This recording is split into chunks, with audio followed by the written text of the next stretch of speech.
My name is Jack Turner, and most people in Harbor Point knew me as the quiet guy who owned a boat at the marina. I wasn't the type who attended neighborhood meetings or argued about parking rules. I mostly kept to myself, spent time on the water, and handled my business quietly. Harbor Point was a beautiful coastal community. Expensive homes lined the waterfront, palm trees swayed in the wind, and a long wooden marina stretched out into the calm blue water. Most of the residents loved the marina because it gave them direct access to the bay. But like most upscale neighborhoods, Harbor Point had an HOA, and the president of that HOA was a woman named Karen Whitfield. Karen had lived in Harbor Point longer than most residents. She treated the HOA like it was her personal authority over the entire neighborhood. She inspected boats, monitored docks, and constantly reminded people about marina rules. According to her, every boat that docked there needed HOA approval. Most residents didn't question her because they assumed she knew what she was doing. But Karen didn't actually understand how the marina worked. About 6 months after I moved into Harbor Point, I brought my yacht into the marina for the first time.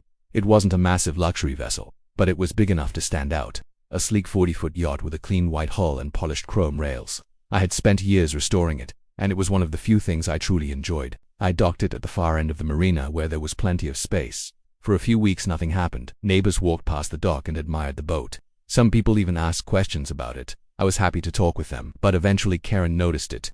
One afternoon I was sitting on the deck cleaning some equipment when she walked down the dock toward me with a clipboard in her hand. She looked at the yacht, then at me. "That boat isn't registered with the HOA marina list," she said. I explained that the yacht was legally docked and fully permitted. Karen shook her head.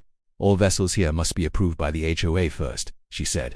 I asked her where that rule came from. She pointed to a binder full of HOA guidelines. I tried explaining something important. The marina wasn't owned by the HOA, but Karen didn't seem interested in hearing that part. "You have 48 hours to remove the yacht," she said firmly. I looked at her, trying to decide if she was serious. "This dock is private property," I told her. She gave me a tight smile. "This marina operates under HOA regulations." That was when I realized she had absolutely no idea what she was talking about. But instead of arguing with her right then, I simply nodded and went back to cleaning the deck. 2 days later I had to leave town for a business meeting. When I returned the following evening, something felt wrong the moment I drove toward the marina.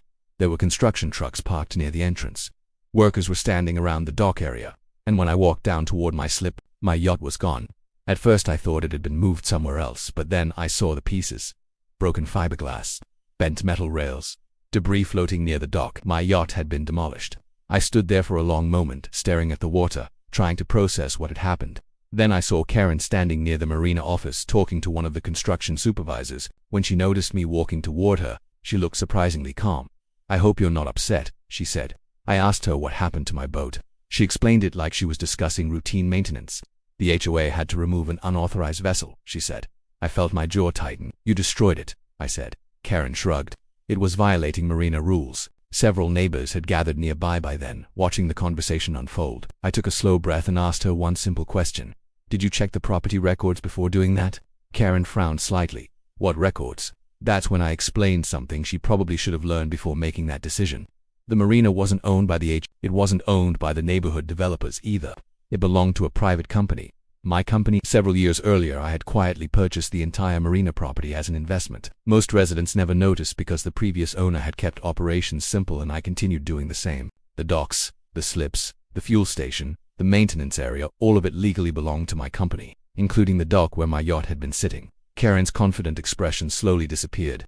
The construction workers nearby looked at each other nervously. I pulled out my phone and made a call. Within 30 minutes, my attorney and a marina operations manager arrived. They reviewed what had happened and started documenting everything. Photos were taken.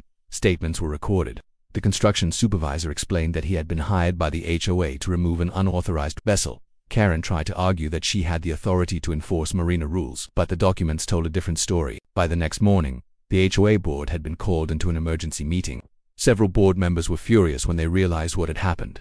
Karen had authorized the destruction of private property on land the HOA didn't even own. Within 24 hours, she was removed as HOA president. The HOA also issued a formal apology and agreed to cover the full value of the yacht. It took several months for the legal process to finish, but eventually the settlement paid for a brand new vessel. These days, Harbor Point is still a beautiful place to live. The marina is still there, and my new yacht sits quietly at the same dock where the old one once did. The difference now is that nobody questions whether it belongs there, because the person who once tried to remove it learned a very expensive lesson. Before you try to control someone's property, you should probably make sure it isn't theirs first.